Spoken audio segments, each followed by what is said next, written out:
tuan-tuan nak pergi menunaikan ibadah haji. Okey, kita nak pergi satu perjalanan yang agak jauh. Ribuan batu. Meninggalkan keluarga, meninggalkan segala mara, meninggalkan segala-gala yang kita miliki selama yang kita berada di negeri kita. So ini satu perjalanan. Itulah namanya safar, journey. It's a journey. Bahasa Inggeris tentang journey. Journey of a lifetime. Perjalanan seumur hidup. Ini perjalanan hebat. Bukan perjalanan biasa. Kita biasa juga musafir pergi Kuala Lumpur. Yang ada dah pergi China, Korea, dah pergi Australia, dah pergi mana kan. Itu pun satu perjalanan. Tapi itu bukan perjalanan ibadah. Kita nak pergi ibadah haji ni, kita nak lakukan perjalanan ibadah. Ada banyak perbezaan dia. Kita pergi makan angin. Tak kisah awak nak pergi kat mana, awak pandai-pandai lah jaga diri awak, makan minum awak, solat awak. Okey? Dan awak kata kita pergi makan angin, misal kata orang tu dia nak pergi makan angin, pasal orang selalu pandang kita tak ada mata, ingat kita ni tak ada duit nak makan angin, aku nak tunjuk je orang. Dasar awak tu. Faham tak? Tapi ibadah haji tak boleh demikian. Allah Ta'ala firman dalam Al-Quran. Kalau kita masih ingat lagi ayat dia, inna awwala baitin wudi'a lin-nas lallazi bi Bakkah mubarakan wa hudan lil alamin fihi ayatun maqam Ibrahim wa man dakhalahu kana amina walillahi 'alan nasi hajjul baiti man istata'a ilaihi sabila wa man kafara fa inna Allaha ghaniyyun 'anil 'alamin. Allah Ta'ala firman dalam Al-Quran, sesungguhnya rumah pertama yang didirikan untuk manusia ialah yang berada di Bakkah. Dia adalah tempat yang sangat diberkati. Wahudan. Dan dia adalah tempat yang akan mendapat hudan. Hudan ni petunjuk, guidance. Juga hudan ni bermakna rewards, hadiah, hebbah daripada Allah. Banyak hadiah, banyak anugerah-anugerah yang Allah akan berikan. Allah janji di negeri Mekah. Okay? Bukan sebarang tempat yang kita akan pergi. Dia sangat diberkati. Dan dia adalah menjadi petunjuk bagi sekian alam. Okay? Di dalamnya ada tanda-tanda kebesaran Allah, yakni ada tanda maqam. Maqam di sini tanda, monument. Tanda Nabi Ibrahim alaihissalam. Sebab kenapa Allah terangkan Al-Quran? Sebab Yahudi mengaku Nabi Ibrahim Nabi dia. Nasara mengaku Nabi Ibrahim Nabi dia. Tapi mereka tak ada bukti. Mereka tak ikut ajaran Nabi Ibrahim. Kita milah Ibrahim. Kita ikut milah Ibrahim. Jalan Ibrahim, the path of Ibrahim. Itu Nabi Muhammad sama lebih kurang. Okay? Dan orang Islam mengata Nabi Ibrahim Nabi kita. Datuk Abul Anbiya, datuk sekian para Nabi-Nabi. Apa tandanya? Bekas tapak kaki Nabi Ibrahim ada di Mekah. Okay?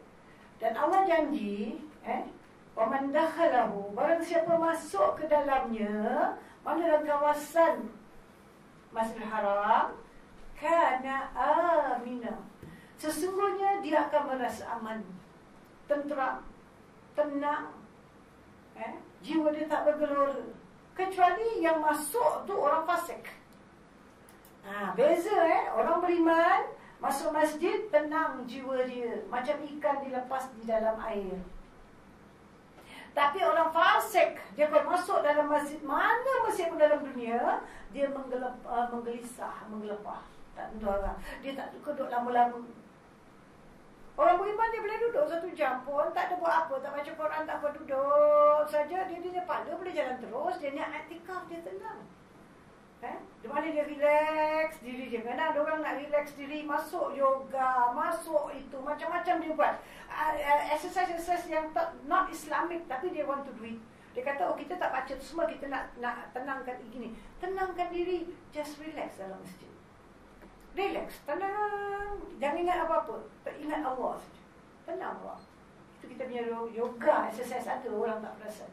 Okay? Allah janji siapa masuk ke dalam, orang beriman masuk Masjidil Haram, dia akan tenang. Haram ada dua. Al-Haramain, kita panggil.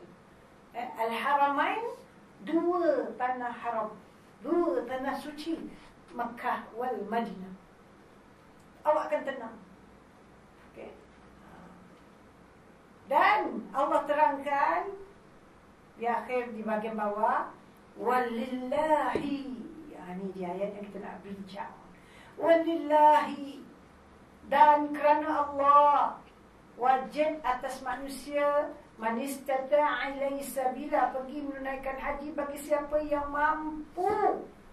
Allah dah bilang man istata'a ilaihi sabila, yang mampu. Kalau kita termasuk golongan tak mampu, jangan pergi. Tunggu sampai kita mampu. Jangan pinjam-pinjam duit orang. Islam tak ada skim pergi haji dulu, bayar kemudian. Nabi tak suruh, Allah tak suruh. Okay. Kalau di Malaysia sampai keluar kat radio IKIM, nak pergi haji, ambil duit finance daripada Kuwait Finance. Macam mana pergi haji pakai duit finance ni? Satu, kita mesti fahamkan ayat ni. Kita kena pergi haji kerana Allah. Bagi siapa yang mampu pergi kepadanya. Siapa yang engkar, yang menentang, apa nak pergi haji, tak tahu nak pergi Mekah pergi haji, pergi. Banyak orang nak pergi haji, banyak duit nak habis gitu gini. Syekh haji kaya lah, gitulah gini. Mana dia menentang? Okay? Dia boleh pergi around the world, dia boleh bikin renovation rumah puluhan ribu. Dia boleh habiskan duit dia beli kereta yang mewah, yang baru. Tapi dia tak nak pergi haji. Allah Ta'ala terangkan, wa man kafara, barang siapa yang ingkar, Allah ghani, terkaya rezeki alam. Allah tak harap sedikit pun daripada ibadah kita. Allah tak harap kita pergi haji ke tak pergi haji, Allah tak kisah. Bukan kata Allah kita pergi haji, darjat Allah lebih mulia. Kita tak pergi haji, Mekah kosong, Mekah tak mungkin kosong. Kita akan dengar satu saat, kalau kita hiduplah, Mekah tu takkan pernah kosong. Tak ada manusia, malaikat akan tawaf. Tapi kita akan dengar satu saat nanti Kaabah akan pecah. Kemungkinan dalam masa yang terdekat, kita tak tahu. Sebab sekarang macam-macam teknologi baru dah ada kan. Mereka boleh aim dari jauh saja. Mereka boleh buat. The moment kita dengar Kaabah kalau dah pecah, habislah. Itu kiamatlah. Itu mungkin berlaku anytime. So, jangan ingat, jangan sesekali orang yang tak mau pergi haji dan sebagainya menyangkakan kalau kita tak pergi, Kaabah kosong. Kaabah tak mungkin kosong. Allah tak harapkan kita punya ibadah haji. Kita lakukan ibadah ini kerana kita mengaku Allah Tuhan kita. Kita bergantung kepada Allah. Allah sangat pengasih penyayang. Allah menjadikan kita, Allah yang memelihara kita, Allah yang beri kita segala keperluan. Sama ada lekas atau lambat. Pekerjaan, amal, apa yang Allah beri pada kita, kadang-kadang kita tak perasan. Begitu unik, begitu halus. Kadang-kadang sesuatu berlaku pada kita, kita rasa macam tak, apa asal aku tak dapat kota tahun ni. Ayah dah tunggu 5 tahun. Si Fatimah tu kawan saya, baru register dapat. Awak tak tahu apa kerja Tuhan. Saya bawa satu cerita dulu sebelum saya sambung. Boleh? Ada sepasang suami isteri, ada 1-2 anak. Miskin. Mereka tak ada harta. Mereka cuma ada seekor ayam, seekor anjing, seekor keldai. Ini saja binatang mereka ada. Ayam subuh-subuh boleh kejutkan mereka. Ayam berkokok. Anjing mereka taruh di luar, jaga banyak perompak tempat tu. So jaga, dan anjing tu kalau dia menyalak, mereka tahu ada wajah datang. Keldai ini ada dia punya tugas juga. Dia menolong, mengangkat barang dan sebagainya. Satu hari seekor musang datang makan si ayam. Isteri dia kata, macam mana ni, ayam kita dah kena makan. Anak-anak kata apa, ayam dah kena makan. Tak apa, sabar je lah. InsyaAllah mesti ada kebaikan dari kerja Tuhan ni. Kita tak mahu ayam kita kena makan kan. Dia jaga selama ni, tapi ayam dah kena makan musang. Tak lama lepas tu, anjing mereka pula dibaham binatang liar. So mereka tinggal di tempat yang tak pencil. Mati anjing. Dia bilang, sekarang macam mana kalau orang jahat datang? Tak apa, sabar. Allah yang semua ni berlaku dengan izin Allah. Sabar je, sabar. Tak lama tu, keldai pula mati. Dah tiga-tiga mati. Nangislah anak dia, isteri dia, macam mana kita dah lah susah. Binatang-binatang kita ada pun mati. Suami kata, sabar. Takkan berlaku sesuatu, melainkan Allah Maha mengetahui segala-galanya kan. Mesti ada di sebaliknya, ada kebaikan. Satu hari mereka tidur. Mereka bila menjelang pagi, mereka terkejut, nak dekat pagi terkejut sebab di sana-sana semua rumah-rumah yang ada, mereka nampak api. Dan ada orang berlari-lari. Dan mereka tanya kenapa. Bila disiasat, rupanya sekumpulan perompak dia datang dan dia merompak rumah-rumah ni dan dia bakar sebagian. Tapi kenapa rumah mereka tak kena rompak? Sebab perompak ni dia masuk di rumah yang ada binatang-binatang. Faham tak? Rumah orang ni Allah satu-satu ambil binatang dia kasi habis. Dan mati binatang dia, baru perompak datang. So rumah dia tak ada bunyi. Kan? Bila tak ada bunyi, perompak tak kacau. Inilah halusnya kerja Tuhan. Subhanallah. Kalau kita duduk nak bincang tentang rahmat Allah kepada kita terlalu banyak tau. Terlalu banyak. Kerana kita tak perasan saja. Okay? Kita tak dapat ni, kita dapat ni. Kita dapat ini, kita terlepas itu. Kita kadang ada orang dapat rezeki yang luas, yang lumayan. Kita tak dapat. Ada orang dapat anak-anak yang ya Allah macam-macam malaikat anak dia. Kadang kita dapat anak, ya Allah terlampaulah baik. Kan? Subhanallah. Semuanya ada sebab. Okay? So apa yang kita nak bincangkan sekarang hari ini, waktu ini, ialah Allah apa yang kita buat dalam hidup kita, semua Allah mengetahui. Kita tak tahu. Okay? Kita tak tahu tulisan kita. Tapi kita disuruh. Kita memang tak tahu. Kita tak boleh serah bulat-bulat pada takdir. Aku kalau minum arak pun, kalau Tuhan dah cakap aku ahli syurga lah kan. Macam betul juga cakap dia. Syurga lah Tuhan dah tetapkan. Tapi kan Tuhan bagi kita akal untuk memilih, untuk berfikir. Kan? Allah turunkan Rasul, Allah turunkan Al-Quran. Takkanlah engkau tak beramal macam itu dan terus buat tak baik dan kau akan dapat kebaikan. Takkanlah orang yang buat kebaikan, dia akan masuk neraka. Tapi mungkin juga. Sebab tadi berkata tadi, walillahi. Dan kerana Allah. Okay? Ada seorang guru misalnya, seorang ustaz ke ustazah ke guru sekolah ke apa, dia mengajar, dia punya sijil. Dia ada ilmu, dia cuma turunkan saja. Aku ada ilmu, aku ajar. Kau tak tahu ABC, ajar ABC. Kau tak tahu hukum ini, saya terangkan hukum ini. Ini ilmu yang dipindahkan. Okay? Tapi murid tak ada penghayatan. Sebab guru punya ilmu dekat sijil.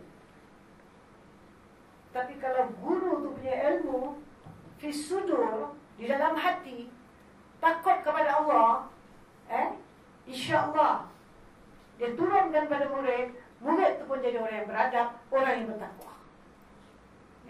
InsyaAllah. Sebab yang pentingnya lillah. Kerana Allah.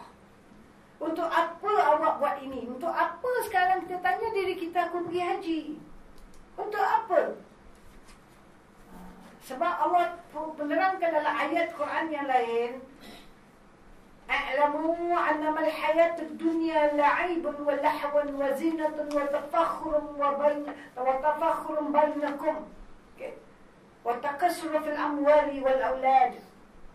Ketahuilah, kehidupan dalam dunia ni tidak ada lain melainkan permainan dan perolokan dan perhiasan dan berbangga-bangga, memperbanyakkan harta dan anak. Ini kehidupan kita yang kita lalui daripada kita belum balik, kita jangan cerita daripada balik sampai hari ini. Permainan, perolokan. Cuba kita bayangkan, ada tak permainan kita? Banyak. Kalau kita perhatikan hidup kita sekarang, it's just like pagi, bangun, yang solat lah, kan? Yang tak solat nak pergi kerja, nak pergi sekolah, nak pergi apa semua, terbang. Yang kat rumah kemas, sapu, korek sana, korek sini, cuci baju, cuci tu, cuci, pergi pasar balik, siang ikan, siang sayur, apa semua masak. Okay? Orang balik petang makan. Kerja kita gitu aja kan. Yang sekolah, awak kasih anak awak sekolah, nak kasih pandai, tuition sana, tuition sini, yang paling mahal dia tuition, nanti awak kasih masuk, kita masukkan anak kita. Dah kasih dia pandai tu, belajar sana, belajar sampai habis duit kita untuk dia jadi orang pandai. Ratusan ribu yang ada habis. Supaya anak pandai. Anak dah pandai, dah dapat semua ijazah, masuk khabar lah anak dapat betul-betul punya belajar, dia dapat istimewa punya anugerah. Banyak orang masuk khabar, kita mak di sebelah, bapak di sebelah. Kan? Macam main kan? Lepas tu apa jadi? Anak cek kerja. Pada lepas kerja, katanya. Lepas kahwin? Siapa punya itu sekarang dapat? Isteri dia, suami dia kan? Habis macam beribu-ribu, anak awak dah jadi isteri orang. Anak awak dah jadi suami orang. Beli kereta, kita duduk belakang, dia duduk depan. Betul tak? Kita pun jelah, ustazah, kita bukan kasar mak tu tak suka pakai seatbelt kan? Kita kasih alasan. Okay?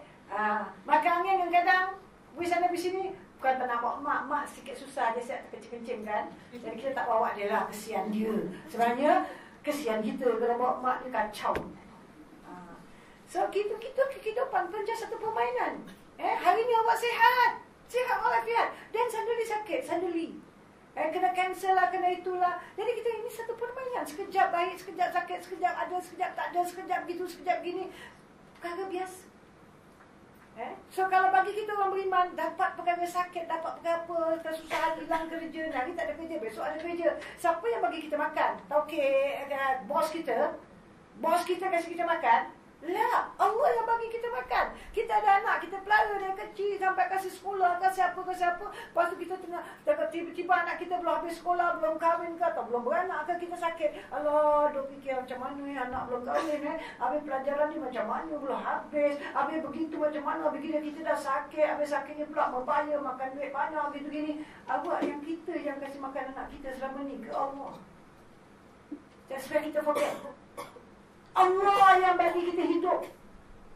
Bukan kita hidupkan diri kita. Mak kita meninggal barangkali kita kecil-kecil. Barangkali kita belum pandai apa-apa benda. Mak kita dah meninggal 20 tahun. Mak saya dah meninggal 38 tahun. National Day tu dia 38 tahun. Okay? Mak kita meninggal. Ya kita barangkali belum tahu macam-macam. Ada yang kecil-kecil, ada dari saya. Kita bilang macam mana nak hidup. Tapi kita hidup sampai hari ini. Hidup tak? Dah ada rumah, dah ada itu, dah ada ini kan. Siapa yang bagi kita kehidupan ni, makan, minum, rezeki dan sebagainya kalau bukan Allah Subhanahu Wa Taala.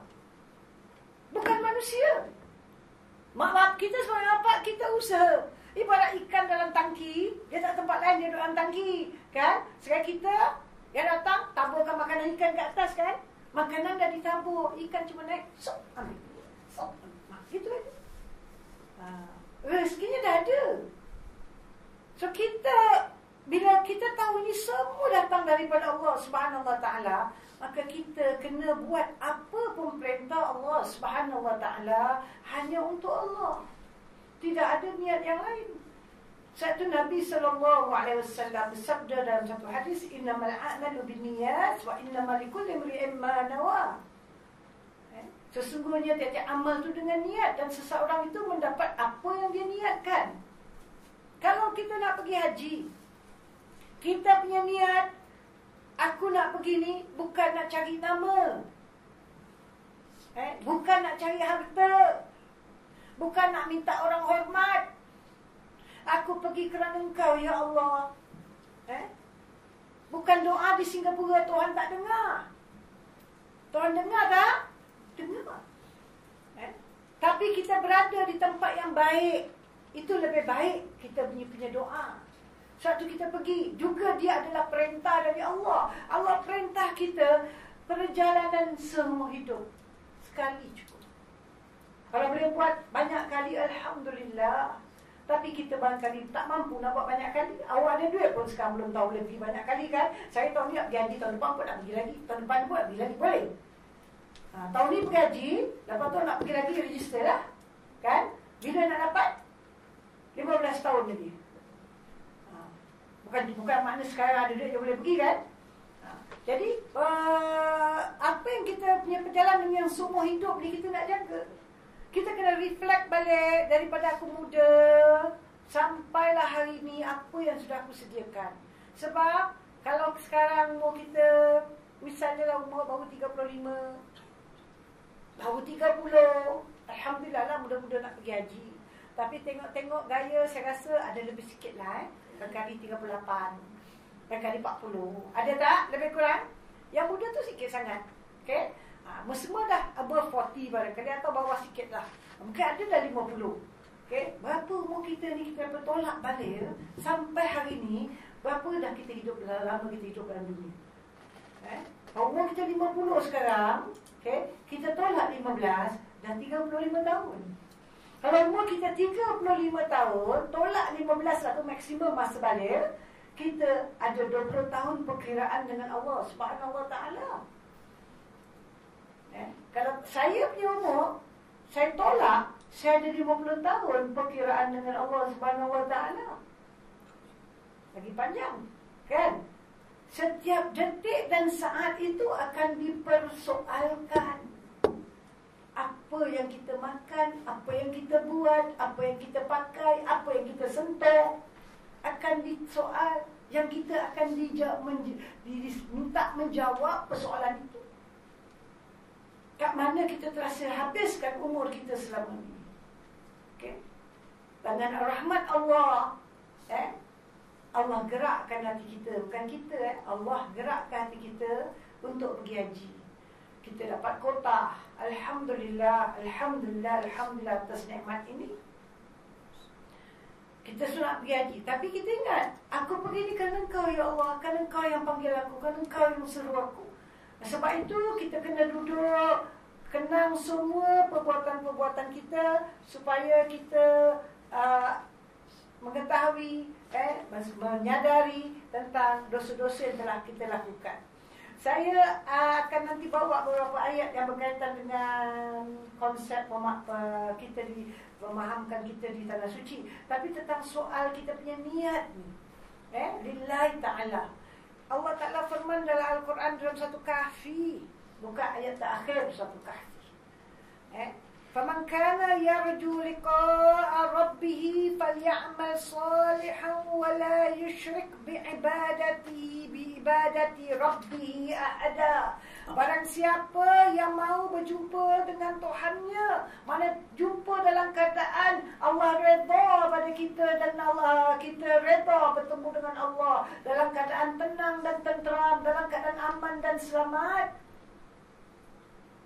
kita kenalah menyembah Allah, beramal soleh kepada Allah, wala yushrik biibadati ahada, Rabbih ahada.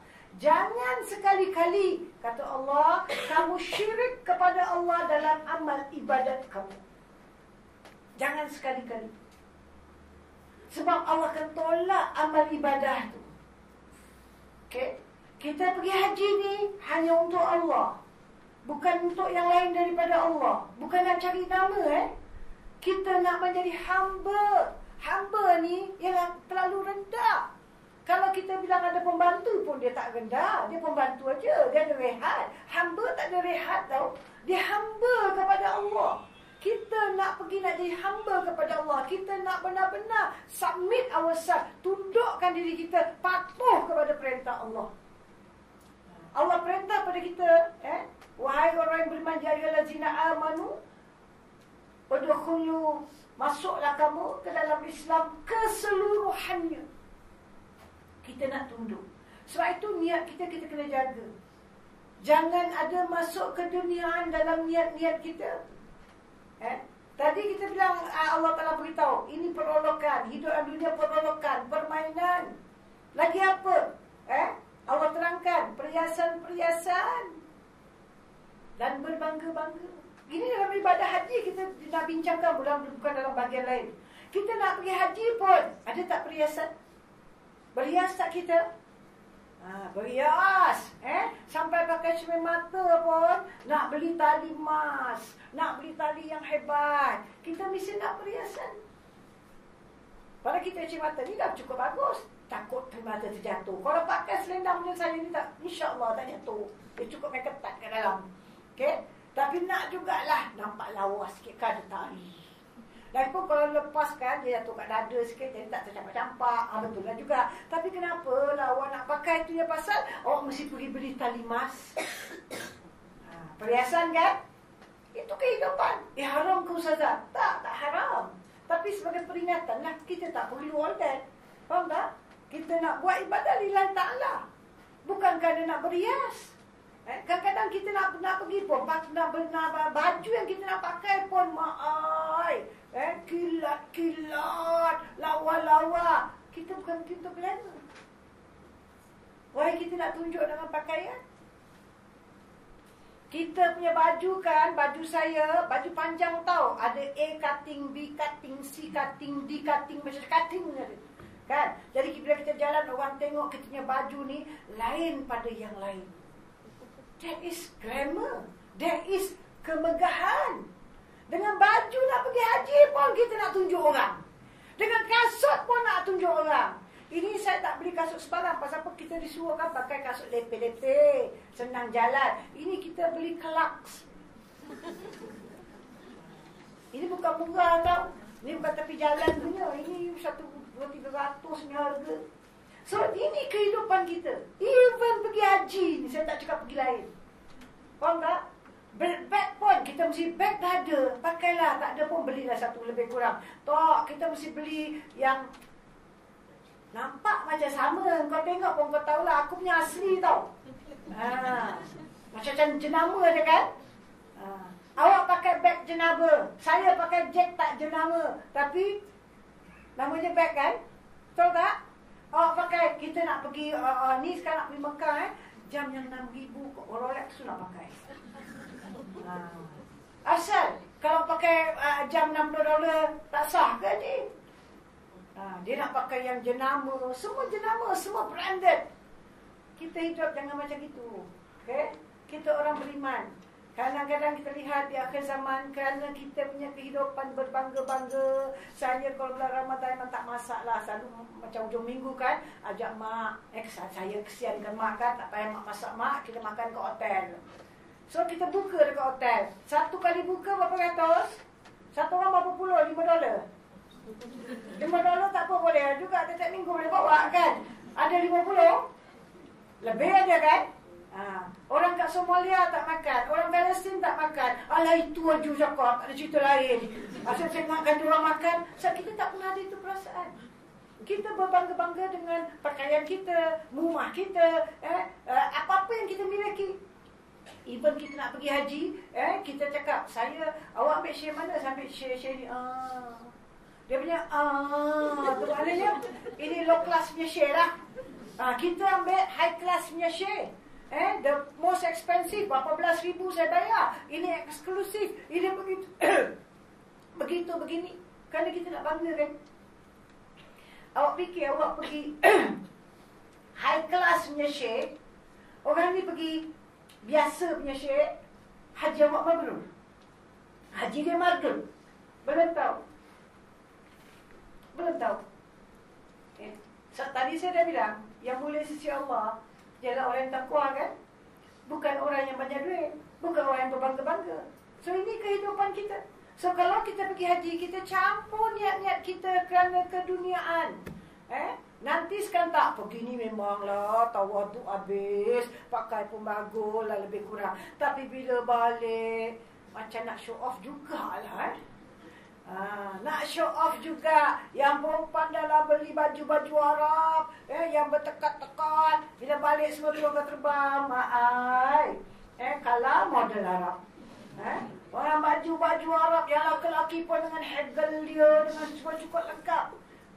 Lepas tu dia memang tak pernah berjanggut, berjambang. Tapi bila nak balik haji, simpan janggut, simpan jambang. Jadi dia pakai kain sal, dia taruh hegel atas kepala. Orang keluar, macam tak sangka Abang Ali tu macam agak. That is what you want. Itu yang kita dapat. Kita tidak lillah. Kita tidak lillahi ta'ala. Kenapa awak berjanggut? Mesti faham. Kita berjanggut kerana sunnah Rasulullah SAW. Kalau dah simpan janggut, balik Singapura dah habis orang tengok aku janggut macam Arab, potong semua buang. Betapa makruhnya buang janggut awak. Awak membuang sunnah Nabi. So itu sunnah. Once you dah pegang janggut, you tak boleh buang. Tapi bila simpan janggut tu, simpanlah. Jangan bercekapai. Tak jual lah.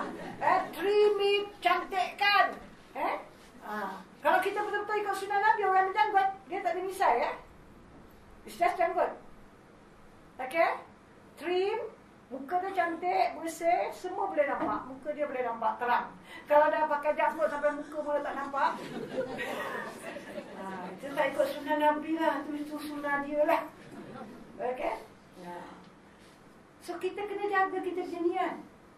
Kita pergi sana, ingat, aku pergi ke Mekah kerana Engkau ya Allah, hanya untuk mencari redha-Mu, nak minta Engkau ampunkan dosaku, nak minta Engkau, hanya rahmat Engkau saja ya Allah, aku dapat jadi manusia yang baik, aku dapat ubah cara hidup aku. Cara hidup kita banyak melalaikan, banyak merosakkan. Okay?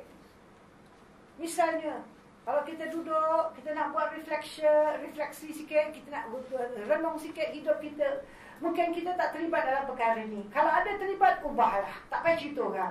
Kalau tak ada terlibat, mungkin kita ada perkara lain. Saya tak sebut awak ada terlibat dalam dosa-dosa, kesilapan, kelalaian. Ubah. Jangan kita syirik pada Allah dalam apa hal, dalam ibadah, nak nama, nak pangkat. Jangan terpedaya hidup dalam dunia. Kita hidup berbangga-bangga dengan perhiasan, dengan macam-macam. Akhirnya kita hidup, akhirat kita susah.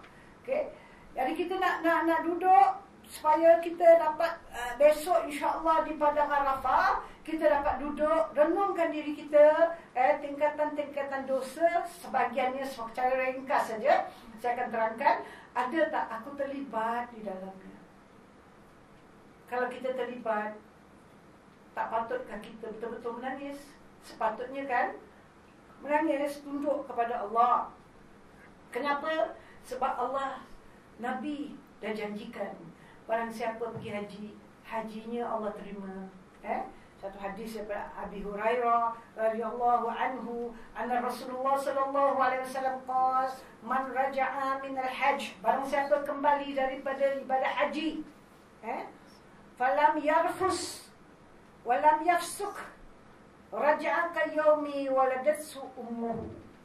Tidak melakukan rafas, tidak melakukan fusuk. Rafas itu ialah apa yang memang halal sebelum dalam ihram, dilakukan di dalam ihram. Yakni suami isteri berpeluk-peluk, bercumbu-cumbuan dan sebagainya. Minta maaf cakap, saya pernah seorang dah pergi haji, dah balik. Kerana masa tu dia berbual, dia bertanya dengan saya, Ustazah, saya nak tanya, saya campur sikit-sikit dah selalu Ustazah cakap-cakap, saya nak tanya. Dia kata dia habit lah daripada kahwin, biasalah orang suami isteri bangun, peluk, cium, cumbu dan sebagainya. Jadi kat Mekah pun dia buat kerja tu. Saya bilang, dalam ihram ke di luar ihram? Dalam ihram. Awak dah lakukan rafas. Kerana itu kena stopkan. Walaupun awak dah biasa. Okay? Awak kata tak ada niat, tapi disuruh kita dalam ihram. Ingat, ini kita ihram haji dan umrah. Kita ada tak ihram dalam puasa, ihram dalam solat? Awak takbir, apa dipanggil takbir pertama? Takbiratul ihram. Kan? Takbir yang mengharamkan yang halal. Sebelum awak takbir, boleh berbual tak? Boleh tak? Boleh. Awak tengah sembahyang, kali telefon berbunyi, angkatlah telefon, mak angkat tengah sembahyang. Boleh? Boleh cakap? Tak boleh. Haram cakap. Kalau cakap tu batal sembahyang. Itulah apa perkara yang halal pada mulanya, jadi haram dengan sebab takbir. Bila kita buat ibadah haji, perkara tu halal, kita suami isteri halal. Tapi awak dalam ihram, awak tak boleh lakukan tu semua. Okay? Dan tidak melakukan fusuk. Tadi saya dah terangkan di antaranya dah. Peluang solat dan sebagainya kan. Bertekak, bergaduh.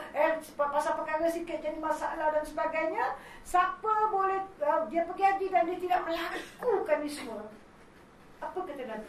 Raja'a. Kembali dia seperti hari dia dilahirkan ibu dia. Subhanallah. Tak ada dosa tau. Tak ada dosa. Tapi bukan semua orang tau. Kebanyakan orang pergi mesti ada gaduh dia. Mesti ada bertekak dia. Mesti ada sengit hati dia. Mesti ada menyampah aku si pegawai. Kadang-kadang ada dia cakap macam itu. Ada aja bab dia nak cakap. Kan? Jadi habis. Ini dia. Betul-betul dia jaga. Yang ini yang kita nak. Dan dalam hadis yang lain Nabi bersabda, An Ibn Abbas, Qala Rasulullah sallallahu alaihi wasallam, Al-umratu ila al-umrati kafaratan lima bainahuma. Satu umrah ke satu umrah adalah kafarah, penebus dosa di antara keduanya. Satu kena waktu ada orang tahun ni pergi haji, tahun depan pergi haji, tahun ni pergi umrah, tahun depan pergi umrah. Siapa dah satu tahun tu dosa yang dibuat, mungkin ada kan, dia dapat tebus. Dan itu yang boleh pergi umrah. Saya tak mampu dah nak pergi umrah setiap tahun. Tapi awak nak pergi haji kan? Apa kata Nabi? Wal hajjul mabrur, haji yang mabrur, haji yang diterima oleh Allah Subhanahu wa taala, laisa lahu jazaa' illa al-jannah. Tak ada balasan kecuali syurga. Masya-Allah, hebat. Hebat. Sahabat orang hebat. Jangan lepaskan peluang ini. Sebab itu kita kena betul-betul muhasabah diri, renungkan kita bisa dalam beberapa hari sebelum raya, renungkan semua dosa-dosa kita. Dan minta ampun pada Allah di sini, dalam perjalanan di Arafah, minta ampun.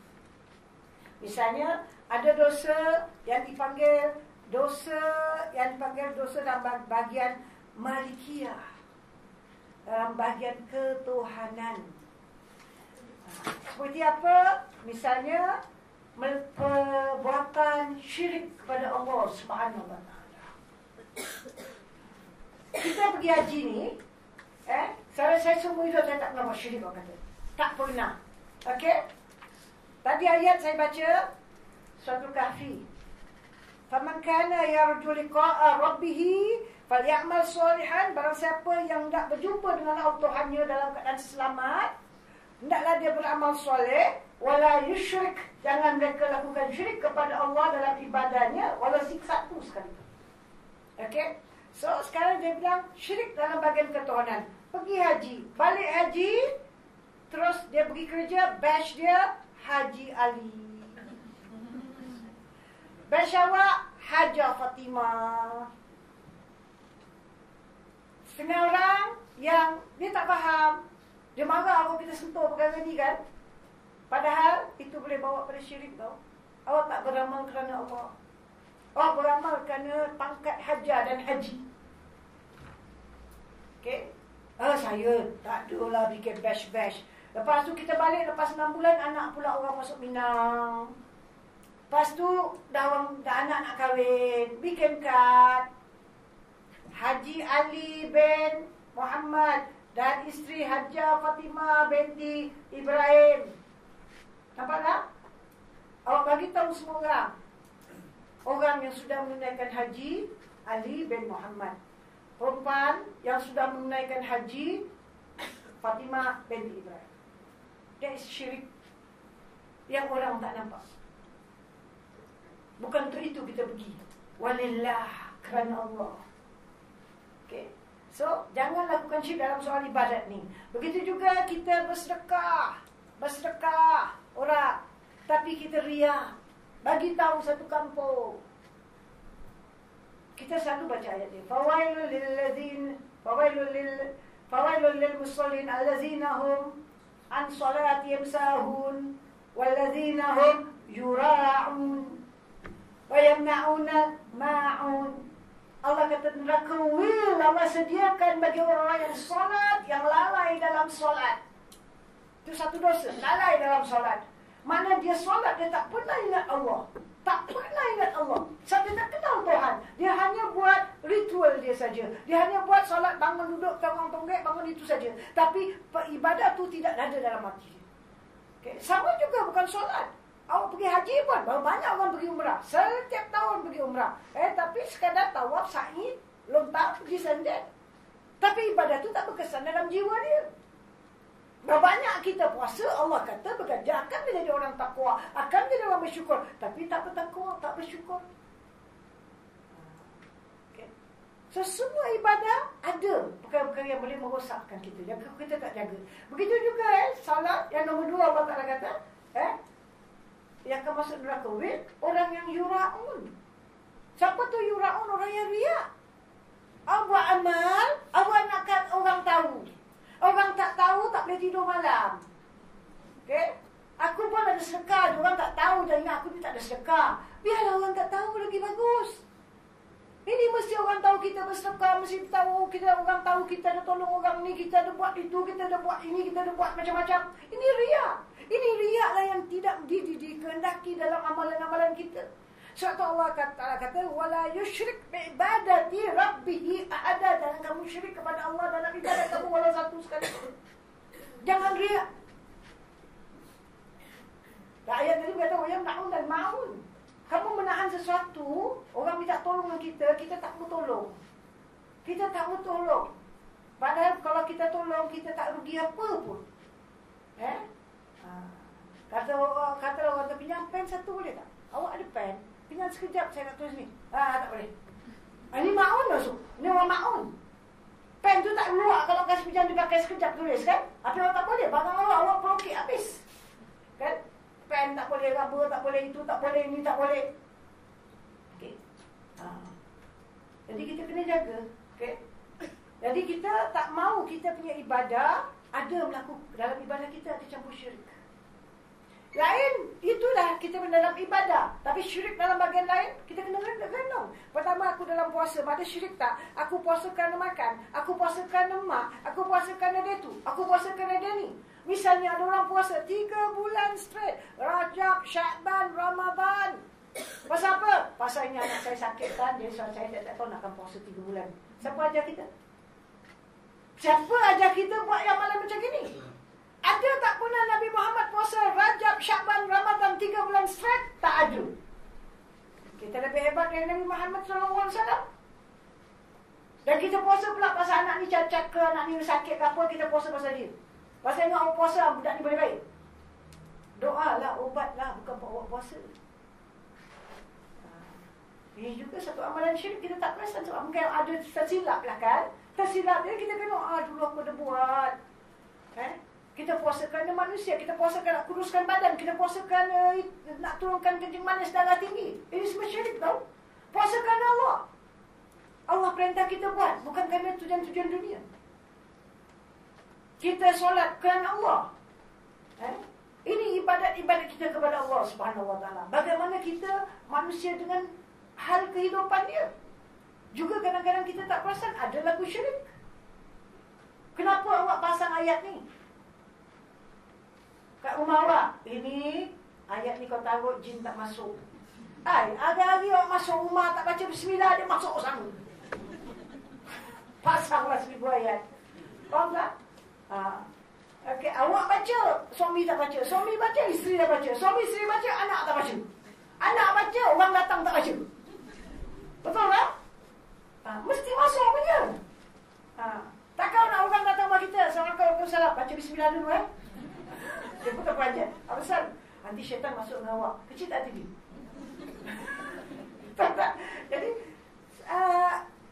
kerana itu dia pasang macam-macam ayat kat rumah dia. Macam ayat Quran awak pasang dari rumah tak haram tetapi apa tujuan awak? Sekadar saya tak suka tengok benda lain. Saya suka bila mata saya tengok Yasin, tengok ayat Quran, tak pun. Tapi jangan bilang dengan ada ayat-ayat Quran ni rumah saya selamat, syaitan tak masuk, pencuri tak masuk, api tak boleh bakar. Awak dah syirik. Ini baru yang senang-senang. Yang lebih hebat lagi macam-macam. Ada orang pakai tangkal. Orang perempuan dah tangkal. Orang lelaki lagi hebat dah tangkal sekarang. Awak tengok dia pakai cincin. Sekejap biru, sekejap hijau, sekejap macam-macam color tu kau. Dia punya tangkal dekat batu akik dia tu. Inilah pelaris. Inilah pembuat rezeki. Astaghfirullahaladzim. Habis semua. Yang ada orang lelaki dia tak pakai kat cincin. Kan? Dia pakai kat sapu tangan. Dia ada satu sapu tangan kat poket, sapu tangan kat sini. Bila-bila jalan dia bawa ni satu sapu tangan. Awasal, ini dah isi. Dia isi kat sapu tangan, dia isi kat cincin, dia isi kat pen, dia isi kat tali pinggang. Dia isi kat minyak-minyak. Dalam minyak ada dalam botol-botol, dalam botol tu ada minyak. Adalah ayat tu ayat ni. Habis kita punya iman. Alamak, dulu muda-muda semua aku dah buat. Misal. Sekarang dah tu Allah dah beri taufik hidayah. Pergi kat Mekah minta ampun. So Allah Ta'ala kata, Inna Allah la yaghfiru an yushraka bihi wa yaghfiru ma duna zalika liman yasha. Allah tidak ampunkan dosa orang syirik pada Allah. Dan Allah boleh ampunkan apalah saja dosa selain daripada dosa syirik. Kecuali orang ini buat dulu semasa jahil. Tak tahu. Dia ingat inilah usaha, inilah ikhtiar untuk baik, untuk pelanggan, untuk itu, untuk ini. Padahal ini dah merosakkan iman. Minta ampun, taubat kepada Allah. Kembali kepada Allah. Mudah-mudahan Allah terimalah. Itu saja. Okay. Jadi kita dah taubat. Aku dah taubat dah. Tak cukup tau. Taubat bukan cakap dengan orang. Kita dah taubat. Dulu pun kita muda-muda jahat juga kan. Tapi dah tua-tua ni dah taubat. Awak belum taubat. Orang yang taubat kepada Allah Ta'ala adalah orang yang takut kepada Allah. Nangis dia bila dia ingat dosa-dosa dia. Dia tak bangga, dia malu nak cerita dosa yang dia lakukan. Sangat malu. Apalagi nak angkat kepala dia kepada Allah. Sebab dia orang yang pernah lakukan dosa. Bukan berbangga-bangga. Ya kita pun jahat dulu, kan tak jahat. Hari yang ada tua-tua ni takkan tak ubah. Itu bukan orang taubat. Bukan.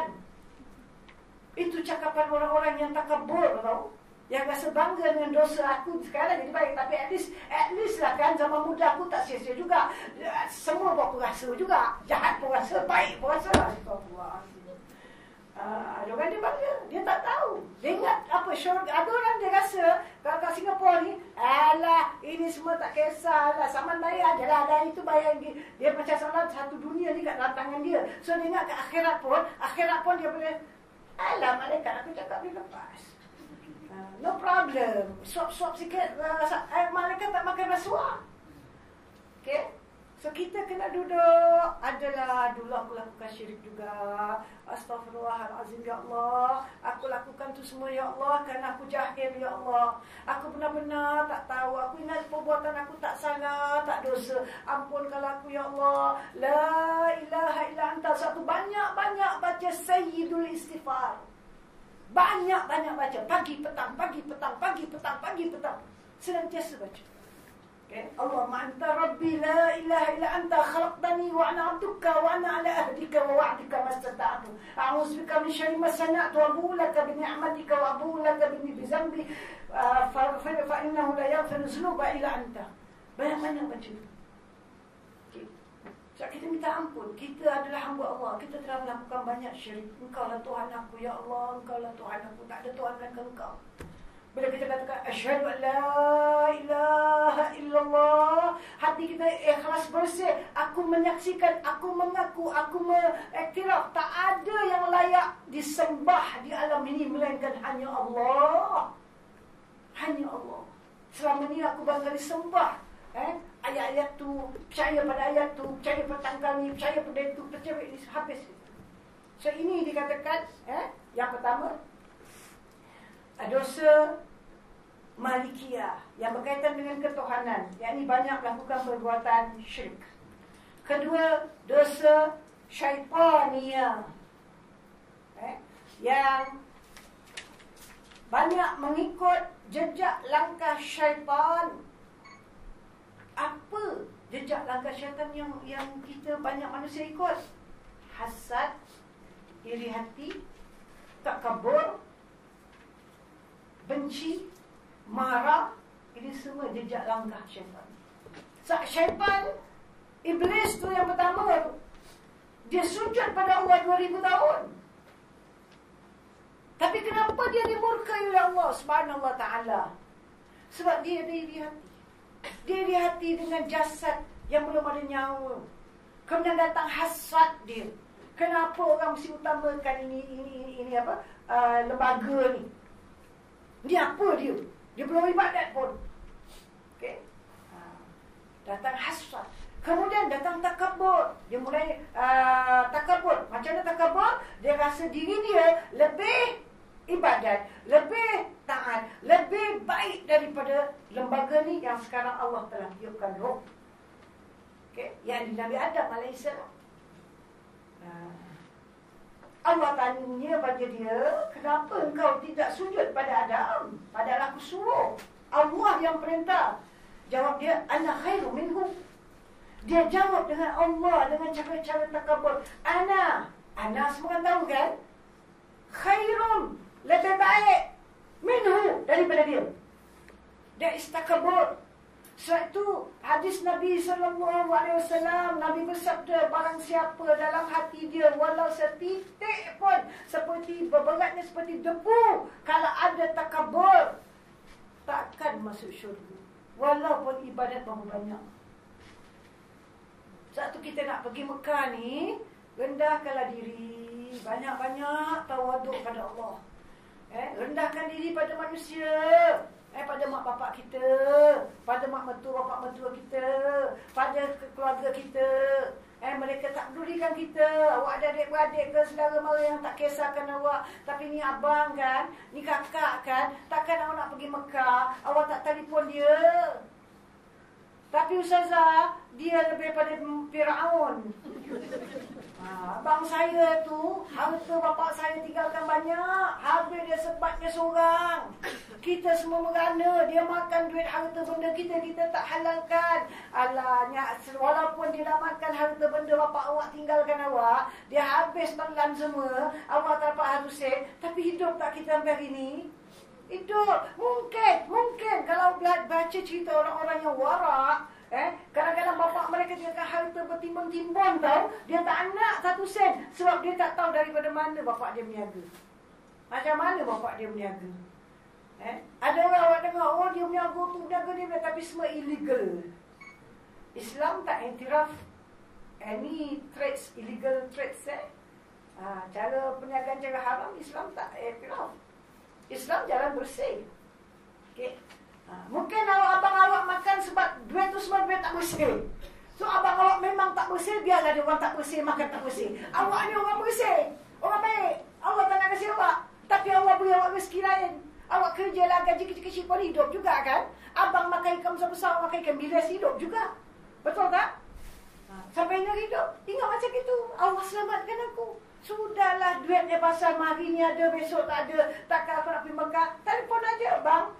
Saya nak berangkat hari ni bang. Saya kalau ada salah silap, dosa ke apa, saya minta maaf lah bang. Tak tahu kita hidup ke mati. At least bilang. Tak nak bilang. Dengan dia ni tak cakap, dia ni tak cakap, dengan dia ni tak telefon. Mana kita tak kapur. Dari segi nak belayan je. Okay. Jadi kita kena jagalah. Kita pergi kat sana pun. Tolonglah. Jangan banyak-banyak mulut-mulut kita ni. Saya dah bilang beli zip kan. Bawa zipkan mulut. Cakap yang baik-baik aja. Jangan nak cakap besar-besar bangga diri. Orang tu bilang, awak anak berapa? 3. Dah kahwin? Dah. Awak anak berapa? 4. Dah kahwin? Ya ada dah. Ya ada belum. Awak kita anak tak banyak. Anak saya cuma tu 2 aja. 1 dia duduk Singapura, 1 duduk England. Ni saya nak pergi Mekah ni kan. Yang kat England tu lah hantaran duit. Macam bangga lah yang kat England tak duit. Apa duit anak seorang Singapura tu tak halal ke? Orang England je halal. So you bragging lah kan. You macam bangga diri. Anak saya kat England hantar saya separuh, anak kat Germany hantar saya separuh. Dia hantar duit, dia tak hantar, dia tak datang sini tengok awak. Orang ni anak dia tak kasih duit. Dia kerjalah kerja apa pun, dia kumpul lah suami isteri. Anak-anak dia pun kerjalah kadar. Tapi anak dia jaga mak bapak dia. Kan lebih baik kan? Anak jaga, telefon selalu, ambil berat selalu. Ini anak satu kat England, satu kat London, satu kat sana, satu kat sini. Tapi tak pernah datang tengok. Anak kat sana pun solat ke tak solat ke, makan apa ke, bersih ke, tak bersih ke, wallahualam. Anak yang kat Singapura ni, dia tak pandai sangat, tapi dia kerja yang halal. Dia jaga anak isteri dia semua ibadat. Subhanallah. Okay? Jadi kita kena duduk renungkan. Kita tak mau ikut jejak langkah. Selama ni kita telah takabur banyak. Rasa diri kita lebih cantik pada orang tu. Si Mina tu. Mina mana? Alah, Mina poten. Awak cantik sangat ke? Awak ada 2 biji mata yang cantik? Lah. Orang tu ada 2 mata pun buta. Hati dia tak buta. Ada orang mata dia celik,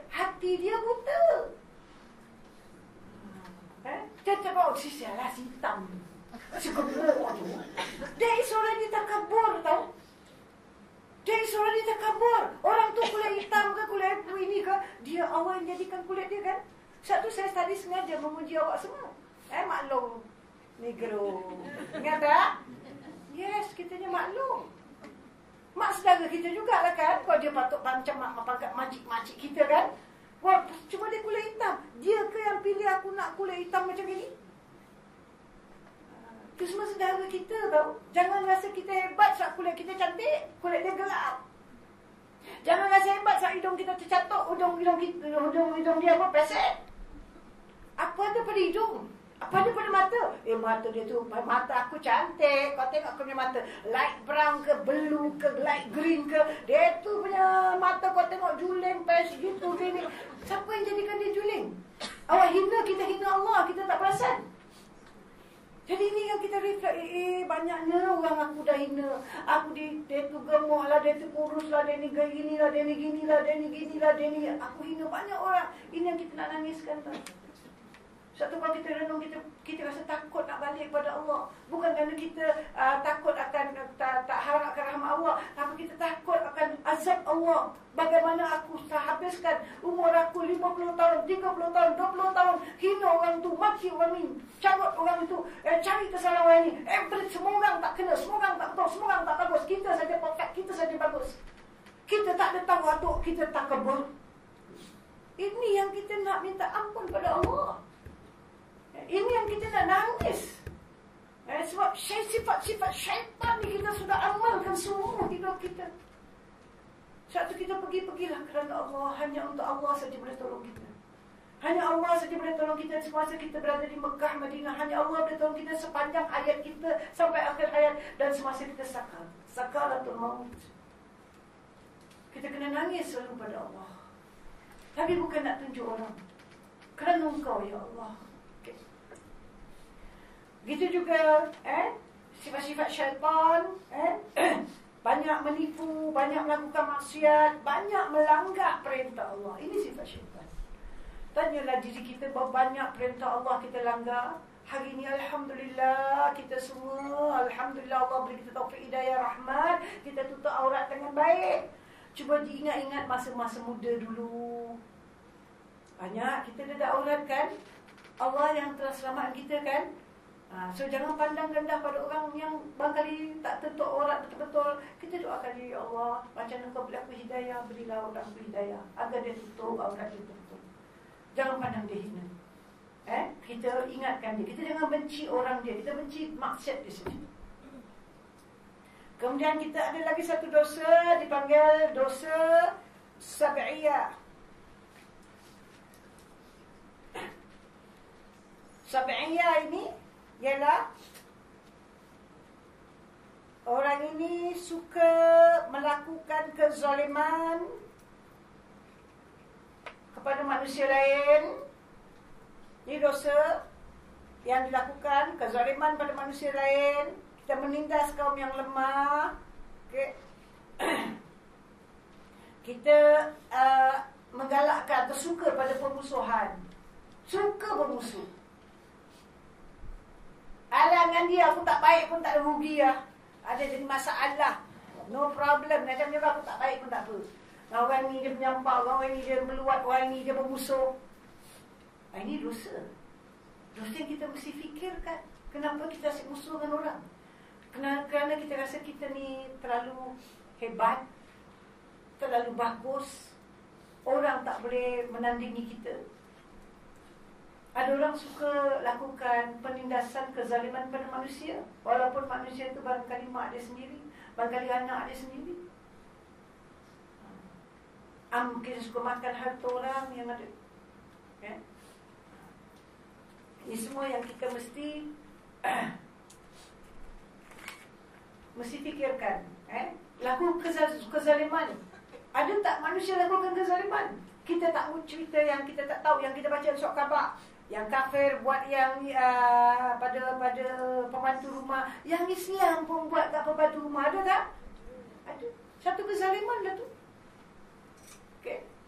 Awak ada pembantu, dia demam, dia sakit. Alah, asal kalau kira demam sakit, rumah siapa nak kemas? Awak tak ada kemas. Habis buat apa kita ada pembantu? Inilah orang zalim. Tak ada hati perut. Tak ada perasaan diri kemanusiaan. Kalau kita lihat dunia sekarang, kezaliman bermerajalela tak? Kezaliman bermerajalela. Saudara-saudara kita di Syria, Ahli Sunnah wal Jamaah, dibunuh dengan kejam oleh orang-orang Syiah. Kalau kita kaya, tak bunuh dia orang. Tapi kita, kezaliman sedang dilakukan oleh manusia terhadap manusia. Kita tak boleh buat apa-apa. Tak boleh doakan. Boleh doakan tak? Kita doakan mereka. Allah rahmatilah orang-orang beriman yang berada di Syria. Yang kena bunuh semua orang-orang Ahli Sunnah wal Jamaah. Yang membunuh semua orang Syiah. Huru-hara buat gini salah, dibuat salah macam-macam. Sebab kalau baca sejarah, awak akan tahu bahawasanya Presiden Syria tu daripada bapak dia sampai sini daripada Syiah Nusairiyah. Ini Syiah. Okay. Kita bukan nak buka cerita tu pula lah, nanti politik pula masuk. Kan? Tetapi itu berlaku satu kezaliman. Kita bilang, oh tu zalim. Hanya diri kita. Berapa banyak kezaliman aku dah lakukan dalam hidup. Sikap kita bilang kat sana, dia tak bertimbang rasa, tak ada peri kemanusiaan. Kita bagaimana? Tak usah pergi jauh. Sebagian awak ada mak. Bagaimana awak telanga mak awak? Bagaimana kita cakap dengan mak kita? Mak kita makin tua, makin macam budak-budak, suka merajuk, suka kecil hati. Kita kecil-kecil, kalau mak kita, diam, pergi sana. Sedih tak? Kita suara mak kita tinggi, tersedih. Mak kita dah tua, kita cakap keras sikit dengan dia. Kita cakap kasar sikit dengan dia. Dia sedih tak? Tak zalim kita. Tak mau syurga lah kita kalau kita buat macam itu. Walau kita nak lelaki, walau nak perempuan. Yang lelaki kerana isteri, dia tak pedulikan mak bapak dia sendiri. Yang isteri kerana suami, dia kadang cakap kasar dengan mak dia sendiri. Atau dia dah kaya. Itu cukup untuk meletak kita ke api neraka tau. Nabi SAW bersabda yang bermaksud ini untuk anak, untuk mak bapak, untuk suami, untuk isteri, untuk pekerja, untuk bos, untuk raja, untuk rakyat, untuk semua orang. Satu hadis. Just one simple hadis. Semua orang terlibat. Apa kata Nabi, maksud hadis Nabi SAW? Cukuplah meletakkan seorang ke dalam api neraka jika dia mensia-siakan orang-orang yang dia wajib tanggung. Tanggung tu bukan dengan RM1 saja. Tanggung tu maknanya belai dengan kasih sayang. Itu tanggung. Itu mak bapak, anak, isteri. Saya mak bapak saya jaga, isteri jaga, anak jaga, adik-beradik semua mengempat. Awak loaded. Awak wajib bagi. Wajib. Satu tanggungjawab awak sebagai lelaki. Kita nak kasih, selain lelaki nak kasih, tapi isteri ngek-ngok. Ni isteri mesti nak dikepukkan sikit kat kepala dia. So isteri ni tak menarik suami kepada syurga, menarik dia kepada neraka. So kita duduk, banyak kita dah lakukan. Pada orang-orang yang lemah, pada orang yang susah. Masya Allah. Ini semua dosa. Renung sampai menitis air mata. Okay. Satu lagi dipanggil dosa yang dalam kategori bahimia. Bahimia ialah dosa memuaskan hawa nafsu. Kita muda atau sekarang ni punya umur. Ada setengah-setengah kita pun malam-malam tak ada kerja, nampak macam orang baik lah duduk, bagus dia belajar. Anak kita ke, kita sendiri pun apa buat malam-malam? Duduk buka internet, tengok gambar perempuan bogel ke, orang melakukan seks ke atau sebagainya. Ini dosa. Kita zikir di masjid macam nak gerak, tapi malam tengok gambar-gambar porno ni. Na'udzubillah. Ini dosa. Ini tak ada orang tahu. Dan jangan cerita orang. Tapi minta ampunlah kepada Allah. Dosa kita memakan harta anak yatim. Ni ikut hawa nafsu. Harta orang ikut hawa nafsu.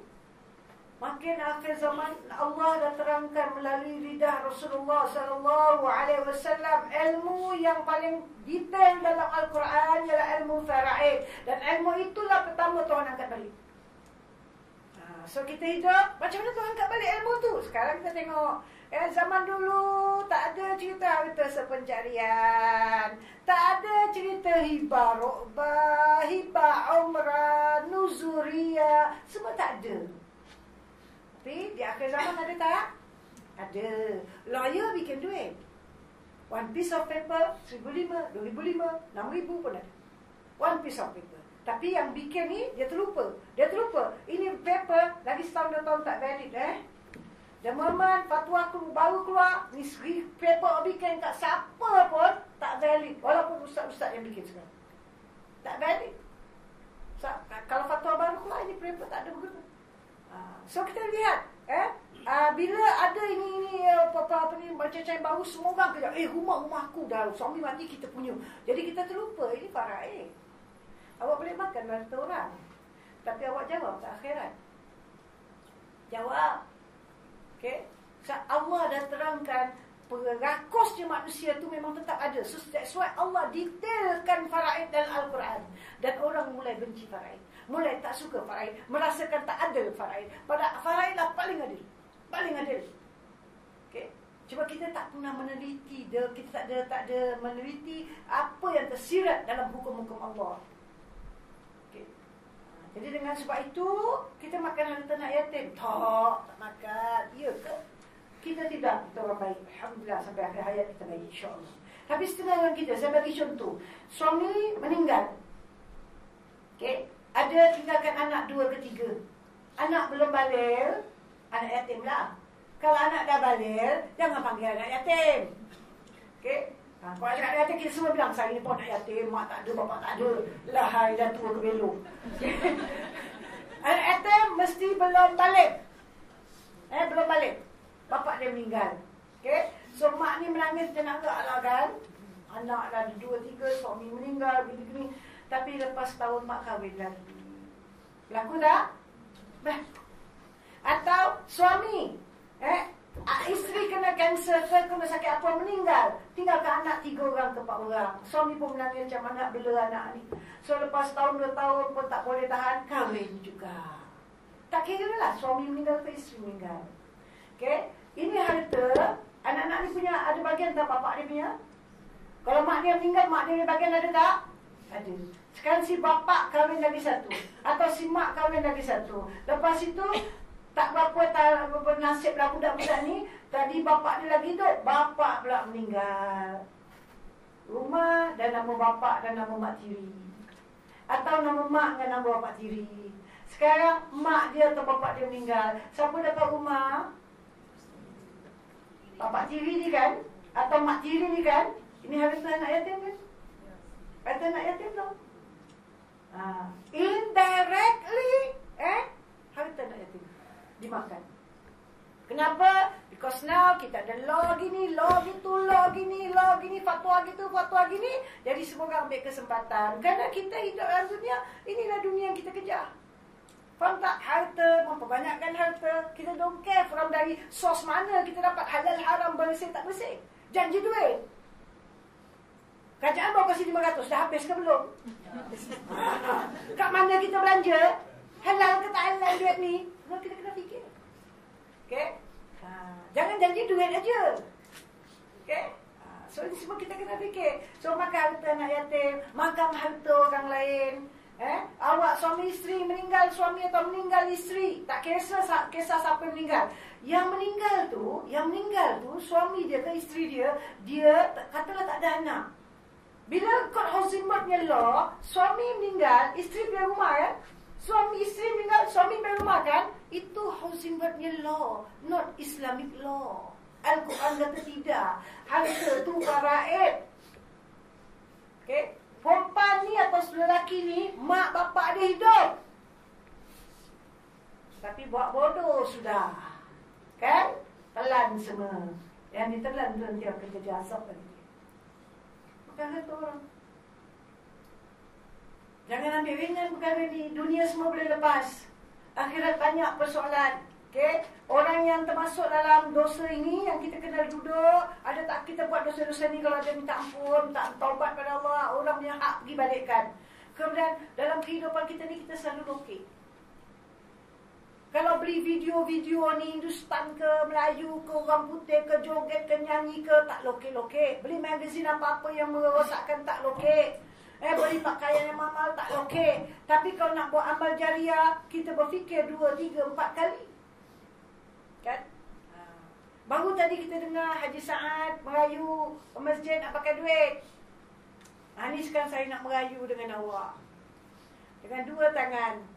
Tabung tak ada? Tabung. Masukkanlah niat kerana engkau ya Allah untuk bina rumah engkau. Haji satu hanya wakil saja menyampaikan. Kita benalah rumah Allah. Ada nak betul lift, nak bikin tu, nak bikin ni, nak bikin. Untuk kemudahan kita, kita kasih tak boleh banyak. Aku tak bawa duit banyak. Berapa awak ada? Saya ada $2. Masuk $2. Saya bilang $2. Masuk $2. Itu saya cakap $2. Sedangkan awak cakap, saya tak bawa duit. Besok saya balik. Saya akan keluarkan daripada ATM. Dan saya akan datang ke masjid kasih. Kita ada banyak masjid yang memerlukan. Kita boleh buat amal jariah. Saat mati, anak-anak kita kerjakan duit kita. Kita punya akhirat kosong. Bank kita ke akhirat tak ada. Bank kita kat dunia penuh. Anak-anak yang dapat. Meninggalkan anak yang senang tu lebih baik daripada meninggalkan anak yang susah. Tapi jangan lupa bagian kita juga untuk akhirat kita. So, jangan lokek. Okay. Duit dah lokek. Senyum macam mana lokek tak? Senyum pun lokek.